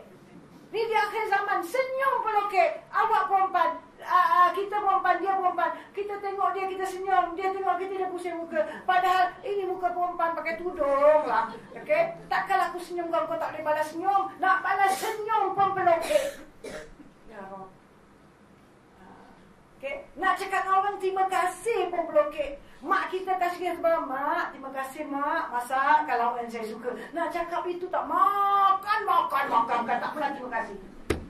Bila nak makan, mak, masakan lauk ni mak. Mak pun masak, kalau ada di Mesir tak hantar. Tahu lauk siap. Kan? Lepas tu dah makan, sedap, terima kasih, tak ada duit, tak bayar duit ikan, duit sayur ni. Tapi tak apalah, mak pun tak kisah. Terima kasih lah, terima kasih tu tak ada. Lokek kita. Ya. Setelah itu kita jaga duduk, renung sendiri, okay? Dan fikirlah bagaimana kita sudah menjalani hidup ini. Ini bukan soal kita, orang, soal saya. Saya kena fikir diri saya. Awak kena fikir diri awak. Dalam kubur tak ada siapa nak bantu kita. Kita buat balik apa yang kita sudah sediakan selama kita hidup. Kalau selama kita hidup semuanya dah rosak, banyak kotor, banyak tak betul, banyak yang Allah tak redha kat situ. Bersihkanlah. Bersihkanlah kotoran-kotoran itu. Macam mana kita nak bersih? Dengan air mata. Dengan air mata penyesalan. Dengan air mata lah hati yang karat akan menjadi bersih baik semula. Akan bersinar balik semula. Dengan air mata penyesalan, rasa remuk di hati, kita akan, hati yang keras akan jadi lembut kembali. Hati yang tak ada cahaya petunjuk akan dapat hidayah dari Allah SWT. Saat itu kita secara ringkas kita nak ubatkan hati kita. Allah Ta'ala di ulama terang kita mesti ada takhalli. Dia bilang takhalli itu apa? Ini takhalli, tahalli, tajalli ala mabuk aku. Dia bilang banyak takhla, tajah, tak ada. Cakap paling senang. Yang pertama sekali, kosongkan hati daripada sifat-sifat mazmumah. Apa tu sifat mazmumah? Riya, takabur, ujub, abu dunia, abul mal, hujah, hasad, khianat. Ini semua sifat-sifat yang Allah tak reda. Sebab kalau kita lihat, petani pun, dia diberi, ni tanah. Tapi tanah tu ada batu, ada pokok-pokok, ada semak samun. Dia kena bersihkan kan? Bersihkan semua, keluarkan batu-batu, pokok-pokok semua tebang, semak samun semua angkat. Sudah bersih, sudah tak ada apa-apa. Barulah dia boleh menyemai benih. Kalau dia semai benih yang baik, insya-Allah tumbuh pohon yang baik, pokok yang baik, tumbuhan yang baik, bijiran yang baik. So kita kena bersihkan ini dulu hati kita. Once kita dah bersihkan, kita mulai menyemai. Kita masukkan benda-benda yang baik, buang yang tak baik, kemudian masukkan yang baik. Lepas itu barulah bila ini dapat dibuat, insya-Allah lambat laun satu hari hijab akan terbuka. Bila hijab terbuka, hati kita akan melihat benda-benda yang orang lain tak nampak. Segala-gala kita nampak kebesaran, keagungan Allah Subhanahu Wa Taala. Kita akan pergi Mekah hanya untuk Allah, bukan untuk membeli belah, bukan untuk nama, bukan untuk itu dan ini, hanya untuk Allah. Kita rasa nikmat sangat duduk dalam masjid sujud lama-lama kepada Allah yang kita tak dapat lakukan di Singapura. Kita dapat tiap-tiap hari pukul 3 pagi berada di masjid yang kita tak dapat buat di Singapura. Kita rasa nikmat sujud, nikmat beribadat. Kita tak mau keluar dari masjid, kecuali kita terpaksa keluar daripada masjid. Apa ada di luar masjid? Ini kan rumah Allah. Kita nak duduk dekat-dekat dengan Kaabah kalau boleh. Apa boleh buat? Orang nak tawaf. Tapi kita kalau boleh ada masa kita duduk dan tengok pun Kaabah jadi. Kaabah bukan Tuhan kita, kita tak sembah dia. Tapi inilah arah menuju kepada Allah. Inilah sirat kita, sirat perjalanan yang tak ada kanan kiri dan straight road to Allah. Inilah perjalanan, kita bilang safar. Safar maknanya perjalanan. Dan dalam perjalanan ini, kalau kita punya niat baik dari awal, baik, tak ada lain matlamat kita, hanya redha Allah yang kita harap. Bukan nak menunjuk-nunjuk, bukan nak takabur, bukan nak itu, bukan nak ini, hanya kerana Engkau. Kita benar-benar balik Mekah ni, kita harap kita dapat ubah diri kita, dapat jadi manusia yang sebaik-baik manusia. Semakin hari semakin baik, kurang tak mau, lebih mau. Makin hari makin baik ibadah, makin hari makin tetap istiqamah dalam ibadah. Kita makin hari makin banyak baca zikir kita pada Allah. Bacaan Quran kita tak putus-putus. Walaupun Ramadan dah habis, kita masih terus baca. Walaupun dah pergi haji, kita masih terus buat macam-macam ibadah. Apa yang kita buat di sana semampu mungkin kita nak buat juga di sini. Terus buat sampai akhir hayat. Itu yang kita harapkan. Kerana apa? Kerana hati kita dah bercahaya.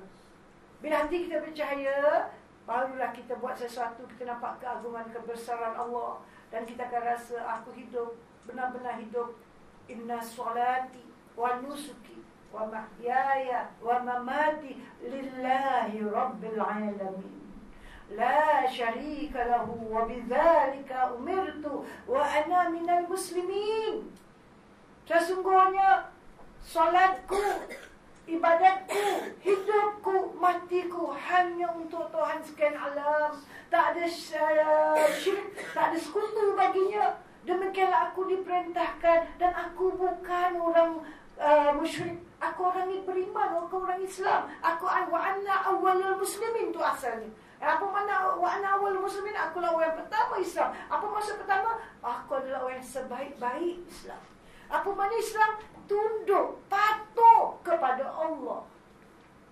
Bukan pada nafsu lagi, bukan pada dunia lagi, bukan pada syaitan lagi. Hari-hari kita doa. Kalau buka, sebagian besar awak dah amalkan, saya tahu. Tapi kalau yang belum, cuba buka warna purple nanti balik. Awak tengok Allah mantas salam wa minkas salam wa ilaika. Lepas salam saja kita baca Allah mantas salam wa minkas salam wa ilaika ya'udus salam. Fahayyina, jangan baca dalam kabar, baca dengan menghayati.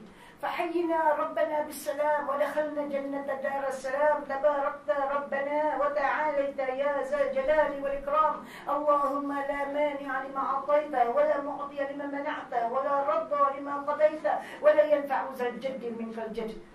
Lepas tu kita baca apa? Allah ma'inna ala zikrika wa syukrika wa husni ibadatika. Ya Allah, tolonglah aku ya Allah untuk mengingatmu. Tolonglah aku ya Allah untuk bersyukur atas segala nikmat pemberianmu. Tolonglah aku ya Allah untuk memperbaiki amal ibadahku. Bila kita minta tolong, tolonglah aku untuk mengingatmu. Ingat Allah firman dalam Quran. Cakap Allah tak pernah bohong. Apa kata Tuhan? Fazkuruni azkurkum. Washkuruli wala takfurun.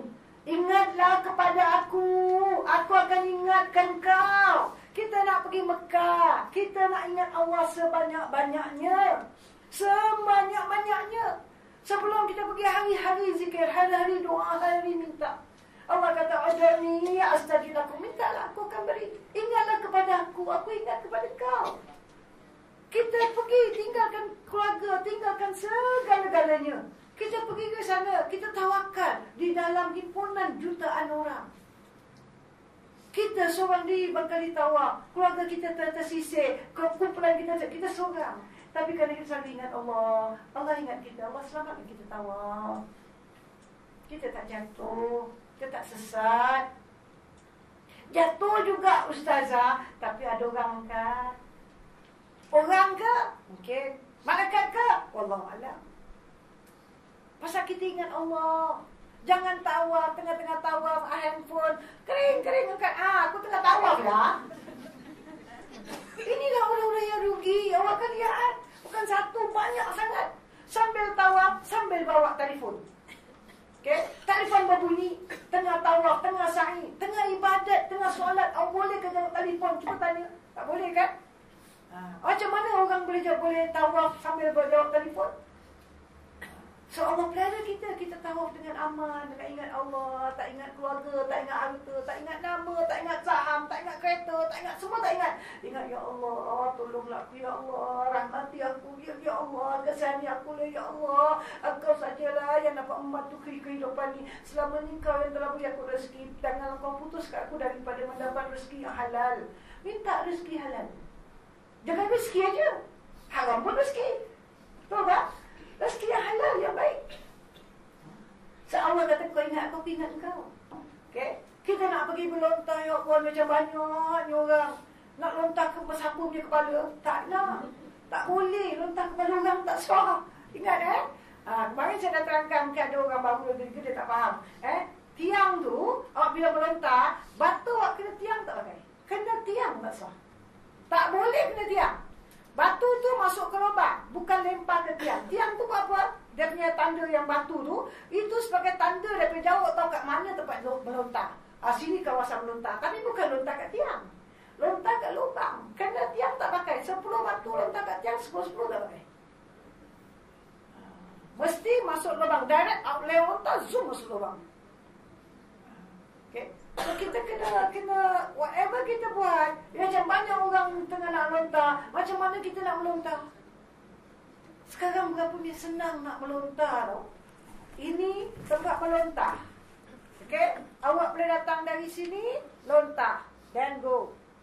Atau awak boleh pergi dari belakang sini, lontar, keluar. Awak tak boleh go stand. So mana is a one way street. Okay? Semua orang datang, keluar sana. Awak tak boleh datang sini, nak patah balik sini tak boleh. Awak boleh datang dari sana, okay, awak boleh pergi sini atau pergi sini. Okay, awak tak boleh pergi dari sini, pusing balik sini, ada pusing masih awak kena halau. Okay, it's one way street. Cuba bayangkan, beberapa tahun dulu, ini tempat lontaran baru tau. Tempat lontaran lama, sempit, kecil, same place. Cuma diperluaskan. Sekarang dah diperluaskan. Dulu sempit. Situ masuk, awak tolak orang nak masuk. Dah masuk lontar, kan? Awak nak keluar balik tau. Jadi, orang yang masuk tetap masuk tau.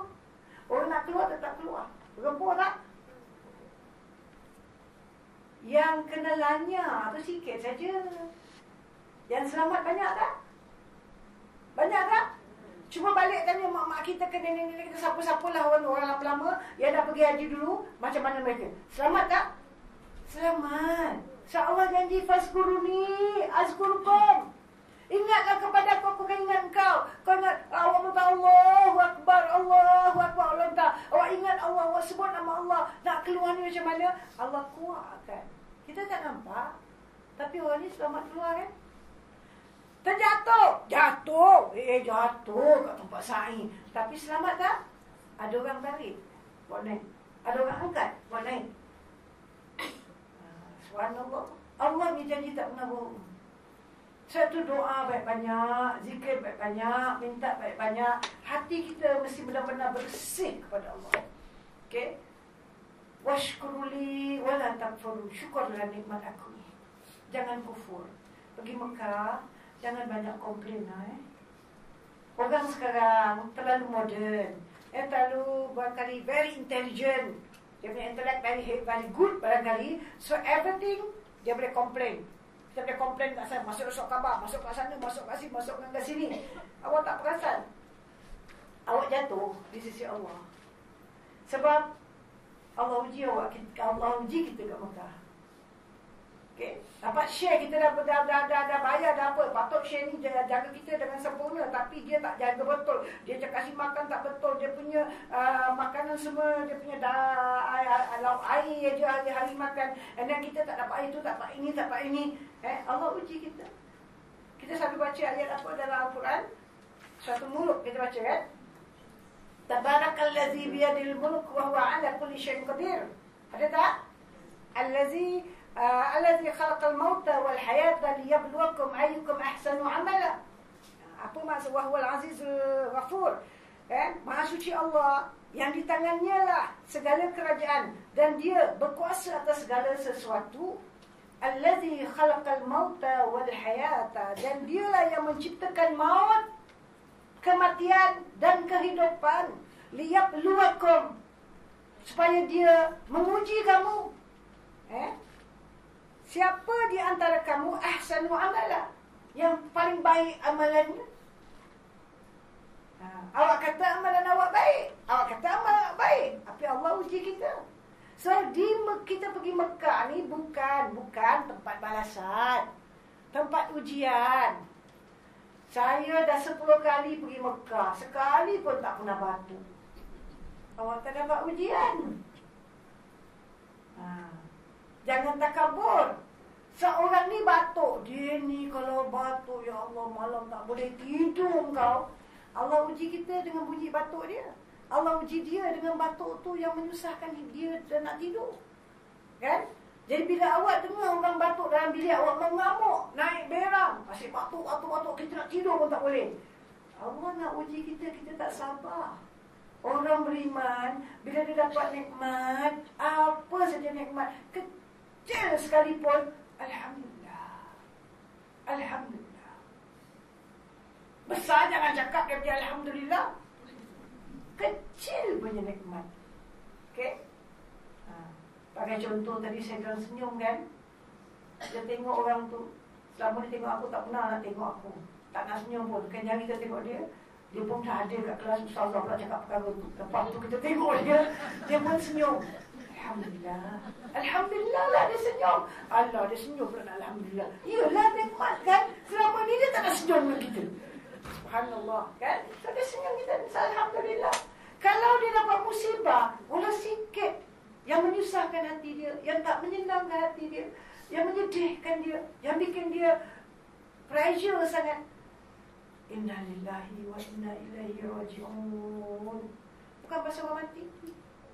Apabila kamu ditimpa musibah, naklah apa makna inna lillahi wa inna ilaihi raji'un? Kita ni suatu adat, suatu biasa, orang mati orang baca. Sebab kita tak tahu bahasa Arab. Betul tak? Pasal padahal makna dia, kami ni bagi Allah, pada Allah kita kembali. Kita nak jadi marah-marah buat apa? Allah yang bagikan segala-galanya. So dapat kesusahan, inna lillahi wa inna ilaihi raji'un. Janji tingkat bawah, ustaz dah kata nanti saya kasih tingkat bawah, dia kasih tingkat atas. Janji kita satu bilik 2-3 orang, dia masukkan 4 orang. Dah ramai kan? Kita janji kita 3 beradik atau 3 kawan nak satu bilik. Ustaz bilang, yelah, saya kasih satu. Sampai sana 4 orang, lagi 1 orang yang masuk. Yang masuk ni pula, ya Allah, makan jantung. Masa kita 3 ni, saya sekata. Yang ni 1 masuk, cerewet habis. Lampu tak boleh terang lah, aircon tak boleh besar. Bila dia nak masuk 1 jam. Ini kat bilik aja. Okay? Habis kalau dia makan, dia bawa balik makanan, dia makan seorang depan kita sampai habis. Dia tak pelawa. Kalau kita makan apa tu? Sikit. Dia minta. Ada orang macam gitu. Dia minta. Bila part dia tak kasih. Makan jantung tak? Lepas tu bila kita nak keluar, dia kata tunggu dia. Kita nak tunggu dia, tak tunggu dia, marah. Bila tunggu dia berjam-jam. Kita pergi masjid sampai lambat. Habis nak balik, dia kata balik sama. Kita bilang tak salah, awak nak balik dulu. Tak apalah, balik sama lah. Kita nak duduk lama-lama kat masjid. Dia nak duduk cepat-cepat kat masjid. Jadi problem kan? Ini semua Allah uji kita. Inilah kehidupan, kesabaran, tanda tempat ujian. Okay? Nasib baik kita tak dapat tu semua. Semua selamat, tak ada masalah, no problem. Allah uji kita. Demam kat sana, batuk kat sana, kan? Awak kena demam, awak kena batuk, yang tak pernah sakit perut, yang terbegak-begak, yang terkencit-kencit, semua ada. Okay? Sini makan no problem, sana makan jadi masalah. Okay?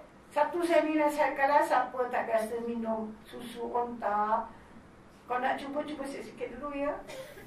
Takut perut tak boleh terima, sebab awak lain negeri orang agak minum no problem. Ada setengah orang kita pun no problem, tapi ada setengah orang jadi problem. So agak-agak lah. Orang makan pula anggur manisnya macam gula. Alahai, makanlah 1-2 jangan banyak. Nanti awak batuk, batuk sampai boleh sampai sakit awak punya urat-urat semua. Kalau boleh lah, cubalah. Allah akan uji kita. Kadang-kadang ada, saya pernah duduk ke hotel tiap hari, if I fail, dia akan hantar I can drink ni, kan? Yang orange ada dia sex tu kan? Dia akan hantar dua tin. Dia hantar can drink 4 tin. Itu 2, lagi 2. Dia hantar pisang. Dia hantar orange. Saya makan 1 biji pisang. 1 biji. Melarat dia teruk sekali batuk. Non-stop batuk berhari-hari. Menjadi jasa. Terus sampai tu kita tak berani sentuh.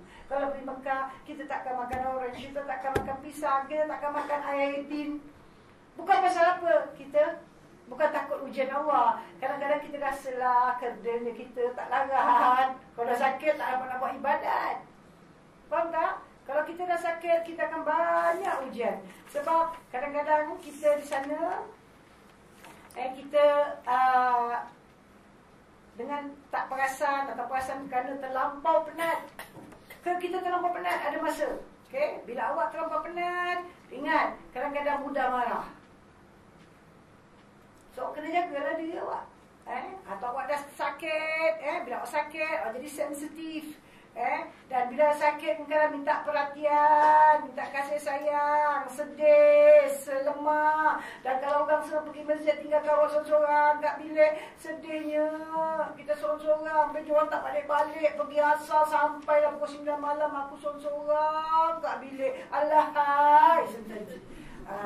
Sebab tu kita kena usaha. Allah bentuk sakit, tapi kita kena usaha kan. Kita tahu ini makan dia aku sakit. Kalau aku sakit, kau kau nangis, kau sedih. Lepas tu kau tahan orang tu, kesian pula dia datang ke Mekah dah asyik nak kerja kat kita aja. Kan? So kita kena jaga all this lah. Okay? Dan bila badan kita juga tengok, aku hari-hari pagi petang macam gula kita nak buat umrah. Pagi buat 1, petang buat 1, pagi buat 1, petang buat 1. Badan awak memang kuat, no problem. Tapi orang ni kuat, orang ni tak kuat. Jangan cuba-cuba ikutlah. Faham tak? Sebab bila kita dah terlampau penat, tadi saya bilang awak akan mudah marah. 1, bila dah terlampau penat, mudah tersinggung. Okay? Dan bila terlampau penat, mudah sakit. Yang paling teruk sekali, solat tak buat kat masjid lagi. Buat kat mana? Kat bilik ya? Satu kena jaga tak?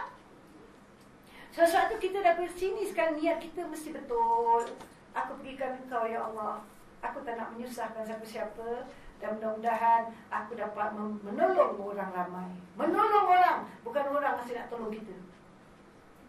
Niat yang kita pasang ni nak tolong orang, nak bantu orang, mendapat rahmat, mendapat jumpa orang baik, mendapat jumpa orang soleh. Aku pergi Mekah, alamak, jumpa orang tu dahsyat, jumpa dia tu dahsyat. Semua kita jumpa orang dahsyat yang tak baik.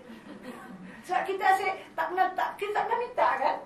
So kita niat, aku nak jumpa orang soleh-soleh, ya Allah, orang baik-baik, ya Allah, masukkan aku dalam kumpulan orang-orang yang baik. Sebab itu pandai-pandai nak berjalan sikit kan, nyari sembahyang kat sini, besok sembahyang kat sana, cari tempat yang sesuai lah. Kalau nak duduk tempat tu orang dia semua baik-baik, duduklah terus kat situ. Kalau duduk kat kawasan tu, tengok orang dia kaki gaduh, macam-macam problem, macam-macam masalah, tukarlah tempat. Masjid tu luas kan? Betul tak? Tukar tempat. Okey. Kita jangan sekali-kali lupa bahawasanya bila kita berada di tanah suci, awak adalah tetamu Allah. Jangan lupa. Okey.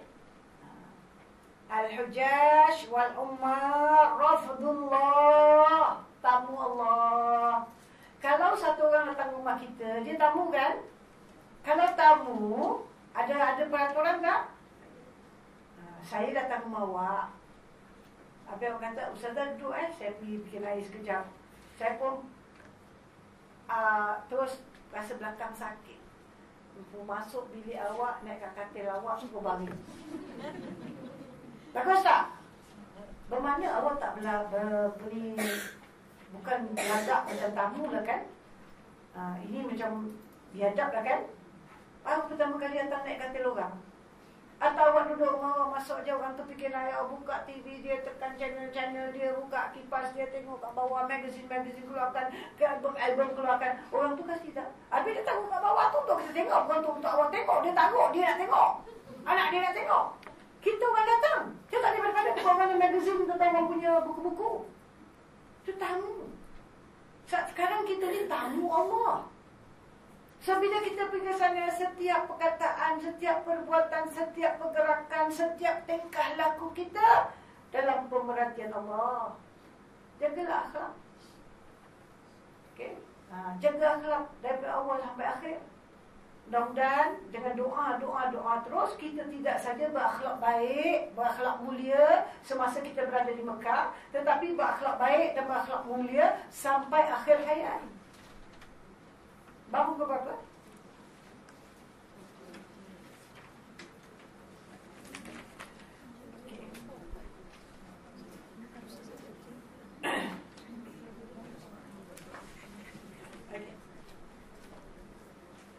So mudah-mudahan dengan secara ringkas kita usahalah sebab perkataan lillah itu Allah tak sebut sekali dalam bagian haji. Dalam satu ayat wa atimul hajja wal umrata lillah. Buatlah, sempurnakanlah haji dan umrah kamu kerana Allah. Sekalau ada matlamat selain niat-niat yang lain dalam ibadah yang kita lakukan, ada rasa takabur, bangga diri, hebat diri, ini dah merosakkan kita punya niat. Kalau kita buat lillahi ta'ala, okay, still belum sempurna. Pada kita barangkali dah sempurna, mungkin belum sempurna, tapi itu yang termampu yang kita boleh lakukan. Mudah-mudahan Allah curahkan rahmat di atas kita. Allah curahkan rahmat. Tak mesti awak mesti jadi ustazah, mesti jadi ustaz baru dapat rahmat tu. Okay?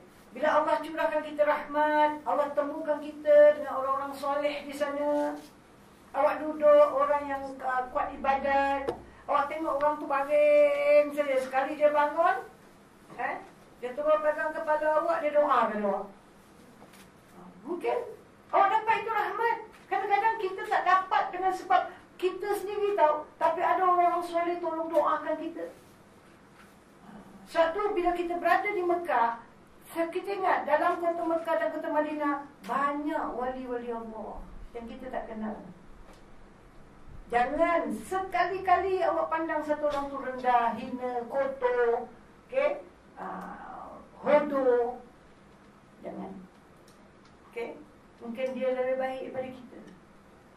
Kita pandang tak baik, mungkin dia baik bagi kita.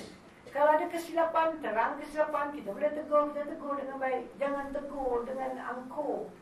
Ada orang tegur orang secara angkuh kan, secara sombong. Ada orang tegur orang, pandai-pandai dia tegur sampai orang tu tak rasa yang dia buat kesilapan. Ini saya nak kena belajar, awak pun kena belajar. Okay? Cerita yang masyhur, cerita Sayyidina Hasan dan Husain. Ada satu orang lelaki, dia selalu pergi masjid, tetapi dia angkat wuduk salah. Salah dia angkat wuduk. Ini Sayyidina Hasan dan Husain budak-budak lagi. Tapi dia telah dididik oleh ibu bapa datuk dia, ibu bapa dia dengan didikan yang sempurna daripada kecil. Nak tegur orang cakap, apa budak-budak nak tegur orang tua macam pandai sangat, belum keras lagi kan. Jadi mereka pandai cara mereka buat, walaupun kecil. Mereka akan panggil tok-tok, nak tanya tok, tengokkan kita dua dia angkat sembahyang, saya angkat wuduk macam gini, abang saya angkat wuduk macam gini, siapa yang betul?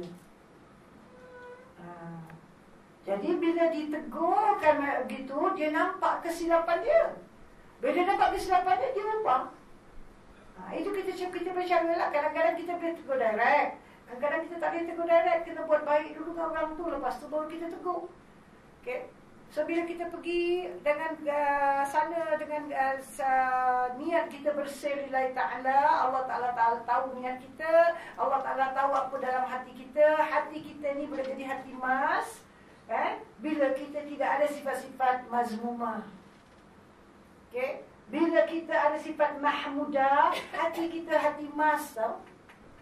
Emas pun kurang nilai, kita punya hati lebih bernilai di sisi Allah Subhanahu Wa Taala. Untuk dapat hati emas ini, hati mahmudah ni, kita kena kita kena, saya yakin awak semua banyak dah belajar. Alhamdulillah, terus belajar. Jangan belajar dengan satu orang, belajar. Berapa banyak guru boleh belajar. Asal jalan dia, jalan yang betul.